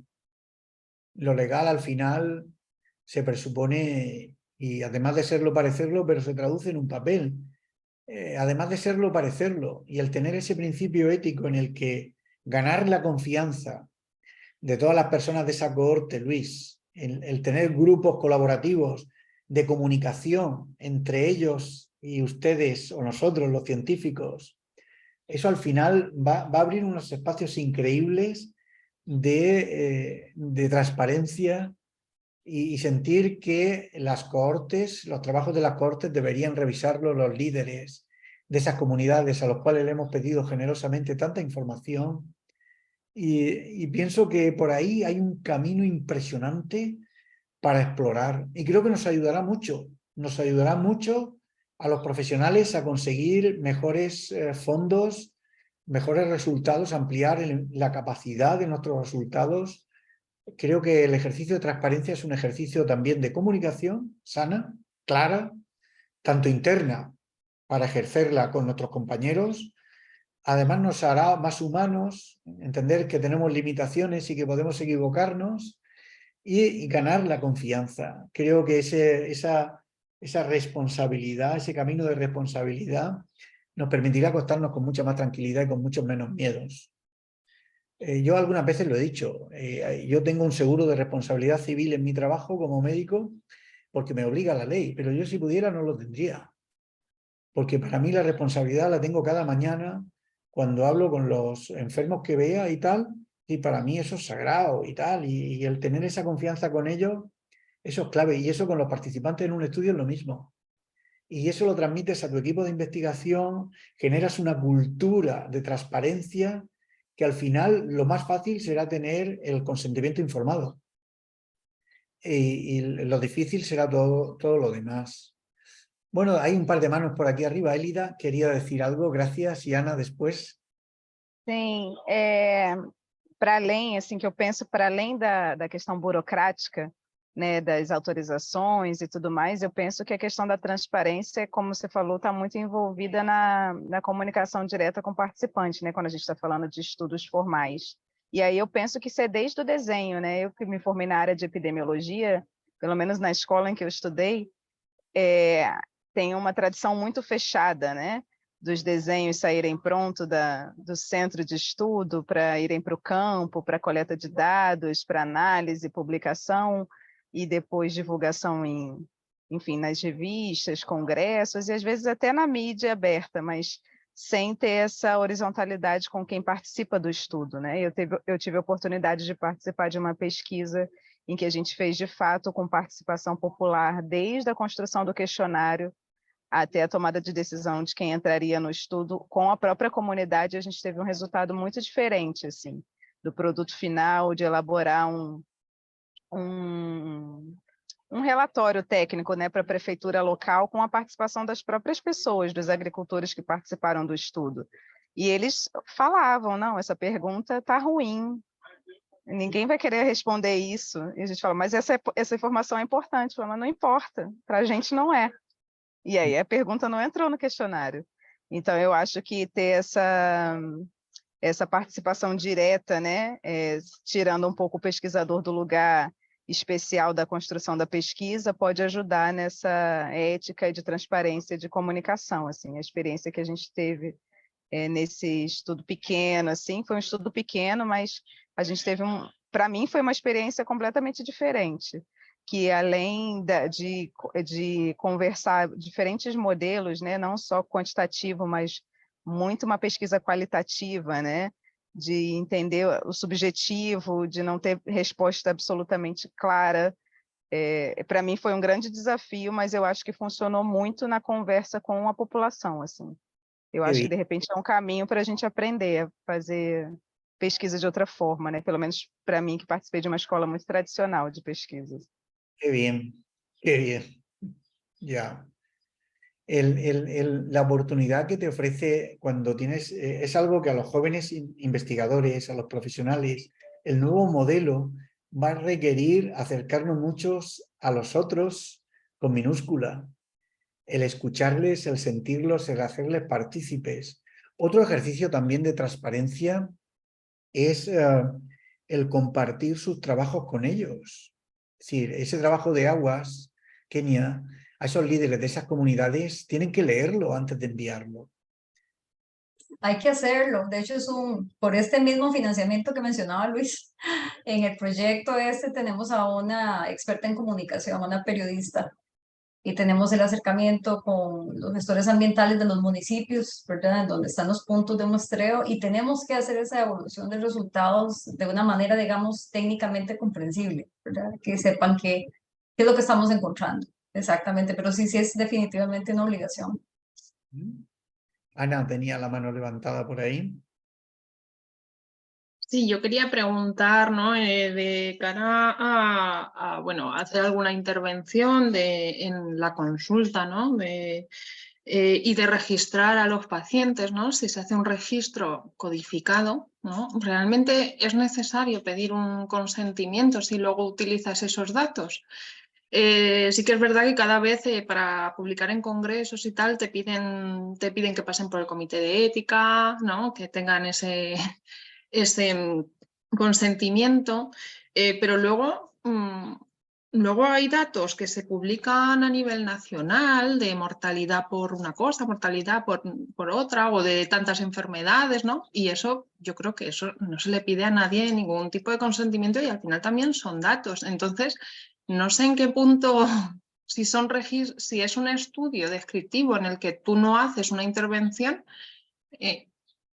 el consentimiento, si están los datos codificados, ¿tan necesario es? Pregunto, porque, a ver, en investigación yo he tenido oportunidad interviniendo, pero registrando, y a nivel de una unidad, ¿en tu unidad registráis todos, ya todos le pedís consentimiento para la utilización de datos? El consentimiento para... Nosotros hemos firmado un montón de consentimientos a lo largo de nuestros años. También es verdad, y a lo que tú te refieres, Ana, es decir, la historia clínica, que es con lo que tú trabajas, tú ya firmas un contrato de confidencialidad con tus enfermos en el que estás teniendo acceso íntimo, personal, incluso te pueden dejar que le toques la barriga del cuerpo desnudo de sus hijos. Es un acto de una confianza bastante grande. Mira, cuando el consejo que te doy cuando vas a publicar una serie de casos, o muy pocos casos, es que lo hables con ellos, con los enfermos. Si ellos están encantados. Sí. Y el consejo que te doy es que se lo des para que lo lean, antes de mandarlo. Incluso algunos de ellos te lo van a corregir con conceptos sabios y te lo van a modificar. Cuando te refieres a revisar historias clínicas y publicar datos no agregados, como ocurre en muchos sitios, o datos de mortalidad y demás, es distinto. Los mecanismos son distintos, también son proyectos de investigación que tienen que pasar por su comité de ética y demás. Pero cuando vas a trabajar con personas, el consejo es, la ley te obliga a tener un consentimiento informado, pero lo más importante es que ese consentimiento lo tengas de tus enfermos. Yeah. ¿Sabes? Es que eso es confianza, es transparencia absoluta. Es decir, entonces la clave es el tener la confianza de las personas y el preservar la privacidad de las personas, eso es clave. Entonces, siempre que puedas, si estás empezando a trabajar, comparte la información con ellos. Si están organizados como colectivos, si es un agregado de estos sin nombre y tal, pero si son casos, compártelo con ellos, llámalos. Oye, y se lo das y se lo lees. Algunos casos que he publicado en mi vida, yo lo he compartido con los enfermos siempre. Además, siempre me han corregido algo. Cuando vas a describirlo y tal, no, esto fue así, no fue asado, y siempre te aportan cosas muy positivas. El comité de ética es importante y es necesario, no hay que tenerle miedo porque lo que hacen es ayudarte a mejorarlo y a darte consejos que te ayudan a mejorar tu proyecto y tu visión. O sea, no hay que verlo como una caja oscura, es al contrario. Lo mejor que puede tener una institución es buena gente en el comité de ética porque al final te dan sabios consejos.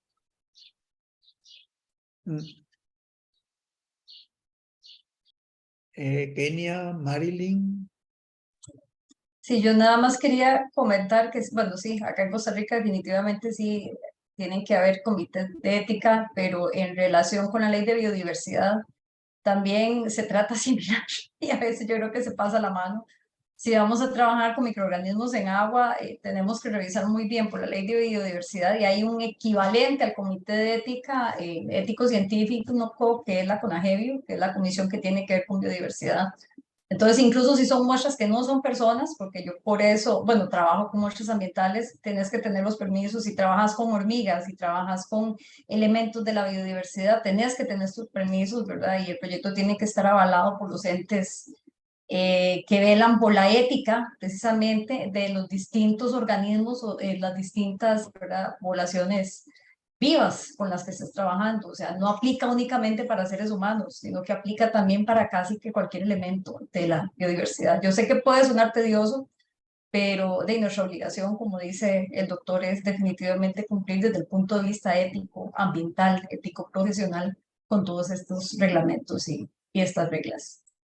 ¿Y cuántas veces tenemos o hemos visto ese consentimiento firmado y ver cómo se utiliza la información para publicaciones que incluso van en contra de los deseos y preferencias de los que lo han firmado? Es decir, yo pienso que de verdad es clave poner el foco en la comunicación abierta, franca y clara hacia adentro y hacia afuera, en esa responsabilidad que hay que tener cuando uno está trabajando con información.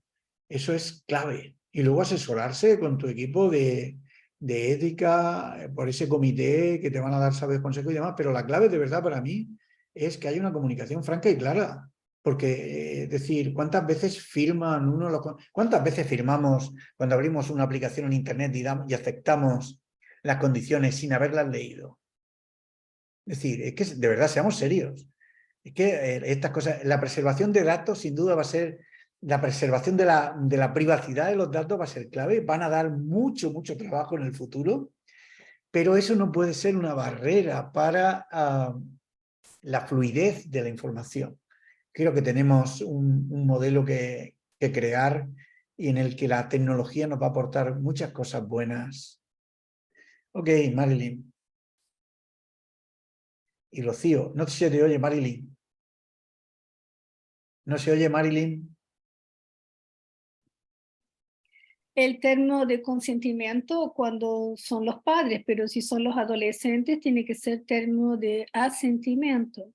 Son dos términos bien diferentes, pero que son obligatorios a ser realizados, inclusive cuando se somete para el comité de ética. Tiene que colocar que la pesquisa no va a provocar riesgos, pero si el paciente se siente un poco constrangido con las preguntas, todo eso tiene que estar especificado. Me parece que es muy importante eso, no se puede evitar de hacer de esa forma, porque después puede haber un problema mucho más serio si el paciente reclama o si el paciente va a las redes sociales y nos difama, porque todo es posible, ¿no? Hay que tener en cuenta todo eso. Claro que sí. Rocío. Sí, yo solo agregar que, por ejemplo, en nuestra institución, pues no podemos hacer ningún estudio que no pase por un protocolo que sea sometido a ambos, a comité de investigación y de ética. Y si fuera experimental, porque también tenemos una zona de animales, también hay un comité que se llama CICUAL por sus siglas, que vela por los derechos de los animales, que su muerte sea lo más adecuada posible, los procedimientos. Y aparte tenemos el de bioseguridad, en donde vemos todo el manejo de los procesos, si hay que hacer una muestra, qué productos se van a usar, qué tipo de solvente, de qué nivel de peligrosidad es, dónde se va a desechar. El proceso de la muestra, no se puede traer una muestra en el hospital, sino si es de estudio, a dónde se va a guardar, cuánto tiempo se va a quedar, se inventaría cada refrigerador que guarda muestras para los estudios, hay tiempos para revisar si ya se desechan esas muestras, hay procedimientos para avalar que esas muestras fueron desechadas correctamente, que no se compartieron, que los datos están cerrados, en fin. Estamos regulados y también por el gobierno de salud, tiene que pasar, si en el caso de un medicamento, por todo una área que se llama COFEPRIS, que lo tiene que autorizar bajo lineamientos de ensayos clínicos.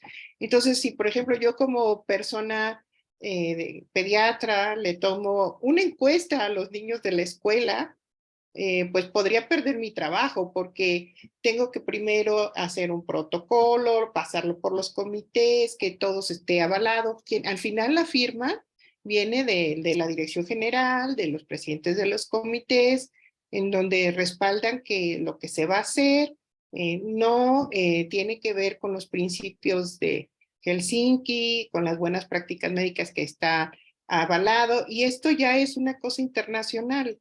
Entonces, sí es una situación un poco limitante y a veces los comités tardan, en fin, pero finalmente es por la seguridad también de los pacientes, porque es cierto, hay personas que sí se aprovechan de la información de los pacientes. Nos ha tocado ver estudios privados donde les prueban un medicamento sin que tengan seguridad de que les es útil. Hay otros que abordan a las personas y les preguntan cosas que invaden su privacidad. En fin, esto tiene una razón, pero en el caso en mi caso, la consecuencia es pierde su trabajo. Si usted no se apega a estos criterios, es un reglamento, pues está fuera de toda protección. Así que sí, depende tal vez de cada país y de cada región, pero aquí en México todos los hospitales tienen que responder así cuando hacen estudios. Ok, yo también les voy a enlazar, ¿no? Esa transparencia, más datos en abierto. Miren, es cierto y nos preocupa a todos, pero a mí me preocupa más que el supuesto alarmismo social, me preocupa el tranquilismo institucional. Cuando ustedes tengan dudas, pregúntenles a los que de verdad importan y ellos les resolverán las dudas con facilidad. Y esto es importante. Muchas veces no nos acercamos a las comunidades y a esas poblaciones a las que temerosamente estamos preocupados por si notan el consentimiento o no. Y no lo hacemos porque los telúricos nos dicen no, que se pueden alarmar, que se pueden preocupar. Mejor espérate o no lo hagas. No, esto es al revés. La población tiene el derecho a saber y tienen ellos que decidir si quieren participar o no. Y es que esto es importante, porque ustedes se lo van a encontrar muchas veces en la vida. No se olviden que los que tienen que decidir participar o no, no son sus jefes, ni sus directivos, ni los que financian. Son los otros con mayúscula. Y esto es importante también, porque se sorprenderán de ver la sociedad, la ganas que tiene de participar y de contribuir al constructo de conocimiento que hay en sus neuronas. La gente quiere saber y está buscando interlocutores y vías para participar. Creo que eso es un ejercicio también, porque estamos poniendo mucho el foco, de verdad, y es importante, ¿eh? O sea, tenemos que dedicar muchos esfuerzos a garantizar la privacidad cuando hay tantos datos volando ahora mismo. Y eso, vamos, es innegable. Se va a ocupar mucha gente de eso en el futuro. Pero no podemos parar la fluidez de la información.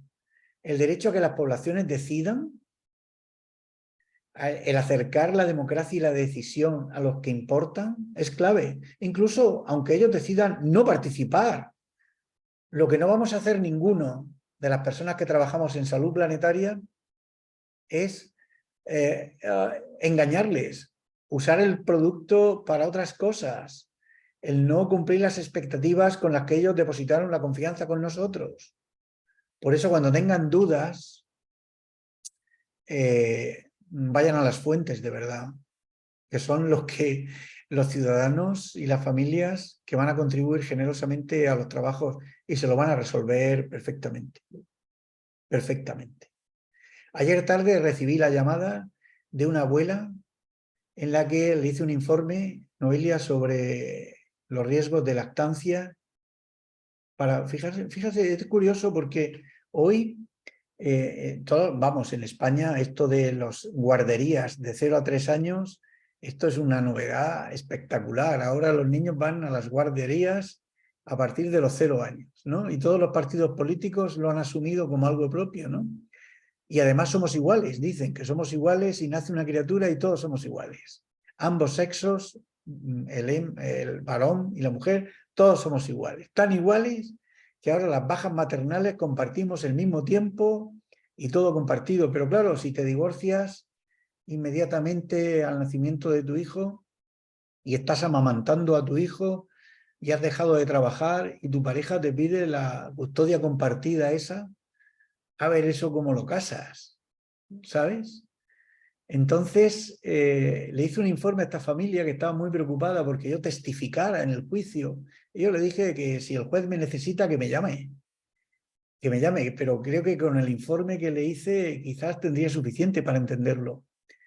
Y me llamaba ayer la abuela para darme las gracias en algo en lo que los profesionales de la salud no estamos acostumbrados a participar, que es en la defensa de los derechos de la infancia. que a veces es invisible. Y muchas veces el hecho de no participar, mis compañeros estaban preocupados en la oficina. Claro, Juan Antonio, es que si no participas y tal, digo, escucha, si le he dejado un informe escrito, he hecho testimonio de fe como un científico ahí que da testimonio de fe de lo que ha visto y da su opinión sincera, y fue suficiente clara para hacer defensa de los derechos de la infancia. ¿Qué quiero decirles? Que cuando empecé a trabajar en el medio ambiente y el cáncer, muchos me decían, Juan Antonio, a los niños que han fallecido, a esas familias no les pregunten nada. Y eran sesudos, investigadores, mucho más senior que yo entonces, hace más de 2 décadas. Y me decían, no, Juan Antonio, porque se van a alarmar y preocupar. Déjalos tranquilos. Y yo les dije, mira, por lo menos se los voy a ofrecer. Y cuando se lo ofrecí al primero, me di cuenta que era completamente al revés, que la expertocracia me había pronosticado. La sociedad tiene preguntas, busca interlocutores y está deseosa de participar en proyectos e iniciativas que mejoren la salud del planeta, aunque lo de su hijo sirva para otros o para futuros embarazos, como era este caso. Y me di cuenta que era al revés. Por eso, la privacidad de datos es fundamental. Es fundamental la comunicación y la confianza. Y cuando tengan dudas, a los que de verdad importan, pregúntenle a ellos y ofrézcanle participar y que sean ellos los que decidan libremente el participar en su proyecto. Y es probable que los objetivos de su proyecto a lo mejor no están alineados con sus preferencias. Pues a lo mejor es la oportunidad para reenfocar el proyecto. Elida. Habla despacio, Elida, que vamos a entender mejor. Aqui no Brasil, a gente não tem muita dificuldade com o comitê de ética para aprovar projetos em geral, a menos quando envolve realmente alguma indústria que tem muito poder, e aí acontece dos projetos não serem aprovados. Mas aqui, para a realidade brasileira, a gente tem muita exposição à contaminação ambiental que já se sabe dos efeitos, ou pelo menos da maior parte deles. Então, para muitas ações, não são tão necessários o desenvolvimento de novas pesquisas, de novos estudos. O que eu percebo da parte de muitos pesquisadores, é um medo, talvez, ou uma formação que quer se isentar de posicionamento, porque entende que esse posicionamento é um posicionamento político.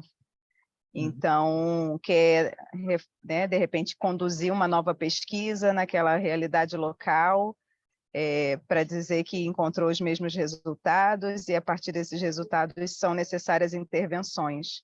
Quando outras pesquisas semelhantes em populações, né, brasileiras ou, enfim, de outros países, já respondem à pergunta e poderiam iniciar processos de transformação, mas que são vistos por muitos pesquisadores ou tomadores de decisão como ativismo político e não uma postura profissional baseada em dados científicos. Então, eu acho que a gente perde, não perde, mas gasta muita energia produzindo novos estudos que vão encontrar muitas vezes os mesmos resultados, ao invés de desencadear ações com o conhecimento que a gente já tem. Pelo menos aqui no Brasil, eu acho que isso é muito comum. ¿Y en otras áreas es común también o no? No. Marilyn, habla sola, no se oye. En mi universidad el comité de ética es muy duro, y en muchas universidades lo es, y las personas tienen bastante miedo para el comité de ética, no es una cosa así tan simple. Entonces, es como si uno tuviera que hacer un curso para se aperfeiçoar en cómo que tem que enviar eso ahí para que cumpla todos los requisitos que las personas que avalían van a querer escuchar o leer. Entonces, no es tan fácil, por lo menos es lo que yo veo en varias universidades, inclusive en la mía. Entonces, a veces es preferible hacer en mi caso, mi levantamiento de pesquisa la hago con una persona que es integrante de un comité de ética. Entonces, esa persona sabe de qué manera el comité de ética va a querer recibir ese proyecto. Entonces, eso nos facilita mucho, porque la persona, por ejemplo, si recién un profesor que recién está entrando en una universidad y quiere hacer una pesquisa, no tiene ni idea de toda esa burocracia. Ese es el gran problema. Entonces, no es las cosas simples. Y nadie enseña nada a nadie, por lo menos es la realidad que uno vive en el día a día. Muy bien. ¿Cómo podemos mejorar el acceso en las decisiones en salud planetaria? ¿Cómo podemos hacer que a todas las personas lleguen las mismas opciones?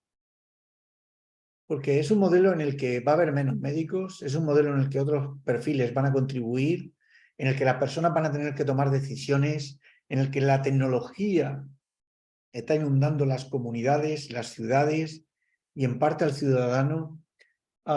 ¿Cómo vamos a hacer que tomen las mejores decisiones? ¿Cómo? Porque esa es la equidad. En el modelo de salud planetaria hay que conseguirlo. ¿Cómo? ¿Podrían dar algún ejemplo? Pienso que el papel de las medias sociales es muy importante porque si las personas comienzan a escuchar la importancia de hablar de salud planetaria, comienzan a interesarse. Entonces, pienso que tendríamos que tener esa colaboración de las medias sociales, porque si no, es difícil que las personas uno le hable salud planetaria y entiendan, o de repente que ese médico que es líder va a tener que conversar con todos los miembros de su equipo, porque ahí tiene agente de salud, tiene enfermeros, tiene varias personas que van a tener que entender principalmente la huella climática que cada uno hace en el lugar que trabaja, que pienso que ese es uno de los puntos de partida. Qué interesante. Nosotros hacemos la huella de carbono. ¿Cuántos de ustedes tienen Twitter? Que levanten la mano, por favor. Bueno. ¿Cuántos de ustedes tienen Instagram? Que levanten la mano. Ok, bueno, más o menos. Creo que, ¿cuántos de ustedes tienen en sus proyectos profesionales una página web o una red social específica de su trabajo? ¿Cuántos lo tienen? Ok, bien. Bueno, la mitad aproximadamente. Es muy importante, creo que el acceso a la información y el ir a los canales donde la sociedad está tomando decisiones, es muy importante estar ahí. Y esto, a los que hemos nacido analógicos, es un salto grande, porque un salto grande. Creo que va a haber un boom de nuevas profesiones vinculadas a la comunicación, a lo audiovisual, increíble en los próximos años. Creo que la salud planetaria va a necesitar un plan audiovisual importantísimo. Creo que todos los proyectos tendrán que tenerlo. Creo que eso va a ayudar a las personas a tomar mejores decisiones y va a ayudar. ¿Y qué más podemos hacer por la equidad? ¿Qué más? Bueno, principalmente no haber citado una red social, ahí hablamos de equidad, porque no haber citado Facebook es una manera de entender de que esa red social es otro tipo de personas, a veces personas de más edad, que son las más desinformadas.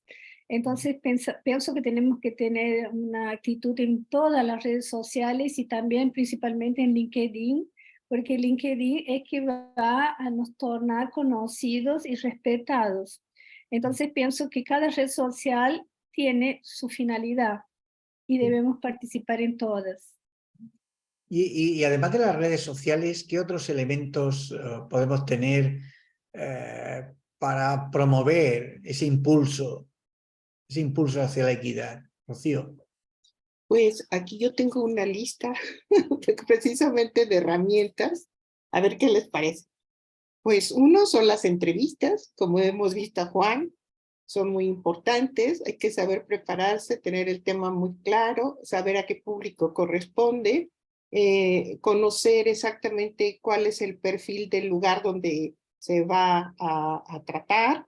Y pues hay maniobras para evadir algunas preguntas inquisitivas y regresar al tema, por ejemplo. Entonces, como que hay que habilitarse. La otra, pues son las presentaciones, por ejemplo, de casos, por ejemplo, para los médicos, el que presentemos con nuestros colegas o nuestros foros los casos clínicos donde se incida cuál es el problema, de dónde viene y se ponga en el panorama para que los médicos, a mí eso me ha resultado, se sensibilicen de que eso importa. Entonces, ahí está, lo conocemos, es parte de eso.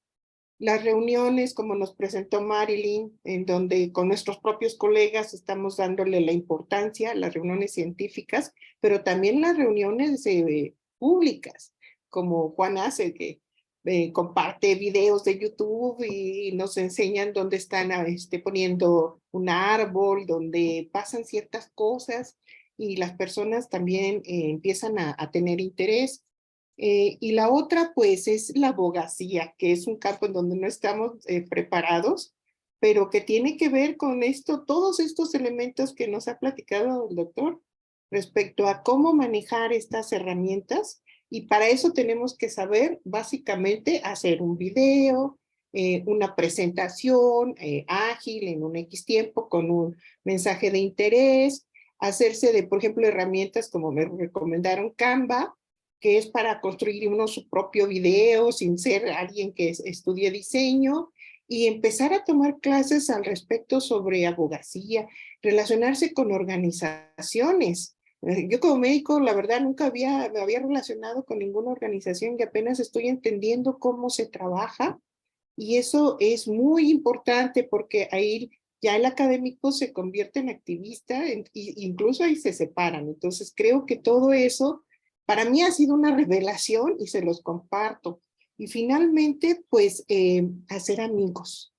Amigos, colaboradores en los que se confía, en los que se comparte, en los que nos apoyamos. Por ejemplo, yo sin conocer al doctor Ferran, pues, el doctor Juan me recomendó que lo contactara, logramos la sesión general y pues dio un panorama que ya no era solo lo que yo les decía, la de casa, ¿verdad? Que sí existen las unidades familiares, las unidades ambientales, y entonces como que eso ayuda a que también sensibilice a las personas que son nuestros jefes, nuestro gobierno, en fin. Así que hay muchas herramientas que tenemos que aprender y conocer. Es todo. La monitorización del hogar, el barrio, los individuos va a contribuir de una forma definitiva a redefinir muchas de las relaciones en las que tenemos en nuestros barrios, en nuestras familias, en nuestras comunidades. Esos procesos híbridos, Luis, esa hibridación va a dar lugar a unas oportunidades increíbles. No solamente las redes sociales y mejorar los entornos de comunicación social, sino, fijaros bien, vamos a pensar en elementos como cada uno de nosotros vive en un barrio. Quiero trasladarles a ustedes al escenario dentro de 25 años. Es la desgracia de venir de este planeta tan lejano y volver al planeta azul y ver, miren, piensen ustedes en su barrio dentro de 25 años. Nosotros, cada uno de nosotros, en el modelo de salud planetaria, en el mundo en el que yo vivo, Luis, tenemos una preocupación enorme con las basuras, porque sabemos que a principios del siglo XXI, incluso creo que hubo un curso de líderes de salud medioambiental en el año 23, entonces expresaron su gran preocupación por las basuras en el planeta Tierra. Mira, Luis, todos los vecinos de mi barrio, todos, cuando vamos al contenedor de la basura y depositamos la basura, automáticamente sale un indicador con los kilos de basura que genero yo como familia y yo como barrio. Y en mi municipio, en 2050, se compite entre los barrios por tener menos basura, porque en ello va el presupuesto que recibimos. Fíjate si es importante un acceso. Si pensamos en la equidad, no solamente hay que pensar, sino tenemos que empujar las mejores decisiones. Escucha, en 2050, en Río de Janeiro y en muchas ciudades de Brasil, sobre todo las que se ofrecen más al turismo, tienen una línea de turismo abierto, si consumen, producen y venden productos orgánicos, ecológicos, de una agricultura de cercanía, tienen una disminución del 50% de los impuestos. Eso ustedes no tienen por qué saberlo, pero que sepan ustedes que son decisiones de equidad que van a ir llegando. Además, a esos ancianos en 2050 nosotros ya no les pagamos la silla de ruedas, les regalamos 20 años antes una bicicleta eléctrica, como he comentado antes, pero es que además los alimentos locales y el medio ambiente cuidado va a ser clave. Solamente se va a financiar la agricultura de producción orgánica.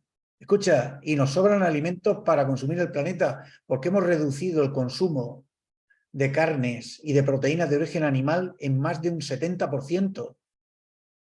Es que ha sido un cambio espectacular. Es que además la jornada de trabajo laboral, Luis, ahora en 2050, desde donde os estoy hablando, es de 12 horas a la semana. Porque queremos tener tiempo libre, compartirlo con nuestros amigos. Y además hemos sido mucho más eficientes porque la tecnología ha hecho que Ana, que empezó en el 2030 con su empresa de avatar, de servicios médicos, es capaz de pasar consulta al mismo tiempo a 300 personas, que le planta el avatar de Ana en sus casas. En sus casas. Es un espectáculo lo que viene. Además de disponer más tiempo libre, las empresas tienen un panel en la puerta, todas las grandes multinacionales, tienen un panel en la puerta que nos dicen las emisiones y residuos por tipos de especificaciones que están virtiendo y emitiendo a diario. Porque además saben que los beneficios fiscales y económicos de sus ventas están vinculados directamente a esos indicadores. Y compiten por ellos. Contaminar es muy caro, Luis. Aprendimos la pérdida de biodiversidad que tuvimos en los últimos 25 años, fue espectacular. Tenemos menos biodiversidad que ustedes en el 2023, pero la que tenemos la conservamos mucho, Y además sabemos el valor de los árboles. Y aunque perdimos mucha Amazonía durante muchos años, la que ahora tenemos, les aseguro a ustedes que no nos van a robar ni un centímetro cuadrado. Intentaremos recuperar algunos metros si podemos. ¿Qué quiero decirles? Quiero provocarles para que piensen en los escenarios que están por llegar. Que es imparable. Que es imparable. Y ese imparable es lo que hace que hoy estemos aquí en este aula, pero empezamos y otros empezaron antes y yo ya lo noto. Esta mañana me llegaban 2 solicitudes más de profesionales de Castilla-La Mancha para rotar en nuestro departamento. Prácticamente todas las semanas, cada 15 días, recibo llamadas. Y estos fenómenos son nuevos, cada vez más gente haciéndose preguntas, quiere cambiar el planeta. Y surgen reacciones contrarias, fuerzas convulsas. Pero leches, ustedes son científicos y cuando miran la naturaleza es convulsa. Acción, reacción. Pero es imparable.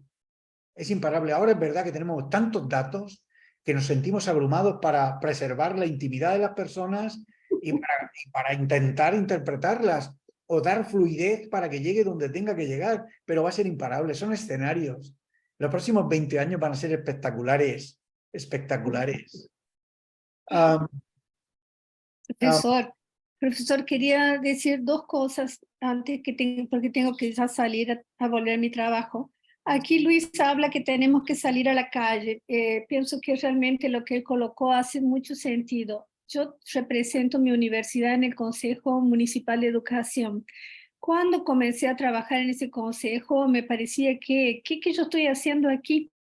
Pero la verdad que las maestras pasaron a verme como un par, no pasaron a verme como una médica.